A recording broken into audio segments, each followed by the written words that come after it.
What irritates me the most when I hear people talk about Miami is the narrative that too often gets thrown around that Miami isn't going to do anything this year because Miami always disappoints. Every time we think Miami is going to be good, they always end up being a huge letdown. And what's funny is that the people that say Miami is incapable of being able to win the ACC and being relevant again is because they're Miami. It's the exact same crowd of people that told you last year Texas wasn't going to be good because they're Texas. And Texas always says how they're always going to be back. And they always were going to let you down. But what happened last year? They made it to the college football playoffs. If Texas can be back with the right head coach and a good team, why can't Miami do the same? We got to stop trying to project the outcomes of teams based off history and assess teams for what they are right now. And what is Miami going into the 2024 college football season? To me, the most talented team in the ACC. You got the best quarterback and best running back out of the transfer portal this transfer cycle, right?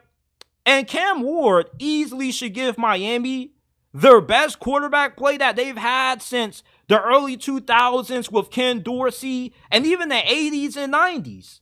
When you got one of the nation's best quarterbacks along with one of the best running backs as well, your offense, as long as you have a good offensive line, which the Canes do, you should be able to put up a lot of points and do it in bunches because you can play not only a balanced brand of football, but it makes the defense have to pick their poison because you can stack the box and go all in on trying to stop Damian Martinez, and Miami's going to kill you through the air of Cam Ward. Cam Ward put up amazing numbers at Washington State. He had a 24-7 touchdown interception ratio throwing to no NFL caliber wide receivers. He's on the team that is way talented than anything that he's ever played on. I mean, this dude started his career out playing for Incarnate World on the FCS level and was throwing for 40 touchdowns his freshman season. And he remains in the same system that he's had so much success in throughout this point of his collegiate career, which is that air raid style offense that Miami's offensive coordinator runs and Shannon Dawson. Miami also has a really good defensive coordinator that they hired from Marshall, and Marshall last year under this dude had a top 5 pass defense in terms of efficiency and a really good pass rush. Miami has a good coaching staff, good coordinators along with a good head coach in Mario Cristobal. Mario Cristobal gets way too much hate. Some of y'all overlook the fact that this man won a Power 5 conference at the time, that being the Pac-12. And although the Pac-12 hasn't been that great over the last decade, you still can't take that away from him.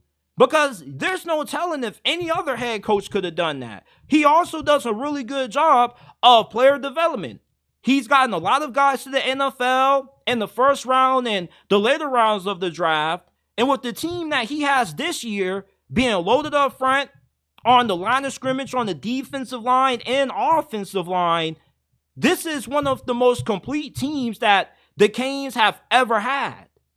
And if you keep trying to sell that Miami's going to be bad because it's Miami, you got a weak argument because there's no merit behind that. Every time you have a program like Miami or Texas or even Florida that's been down, but they get the right coach in there that can recruit the area well, they also can assemble a really good coaching staff. Eventually, they can be in a position where they can actually play up to the level of talent that you expect from a program that has the kind of blue chip status or blue blood status that Miami and Texas have.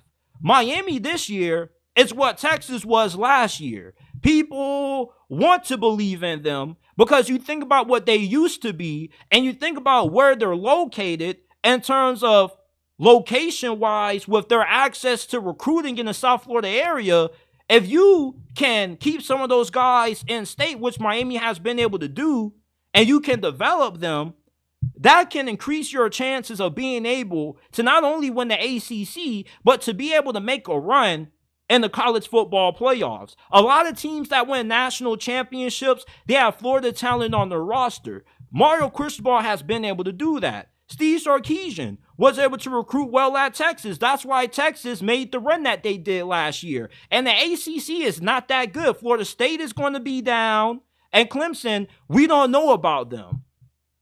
If there ever was a year to see the resurgence and the return of Miami football, the U being back, is this year. I've been saying it all offseason. You can't keep pushing this overdrawn narrative that a team is never going to return to what they used to be because they are always bad.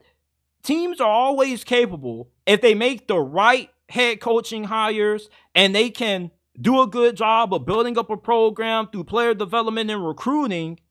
They can end up turning things back in their favor and end up rewinding back the clock and returning to what they used to be during the glory days. Alabama had a few down years until they got Nick Saban, and look what happened. But they keep hearing this nonsense of Miami's going to be Miami. It's the same old Miami. It's absolute BS to me. And it's a quick way to lose a lot of your money if that's the mentality that you have on betting on games. So you told me that Texas wasn't going to beat Alabama on the road in Tuscaloosa because it's Texas? That doesn't make a lot of sense to me.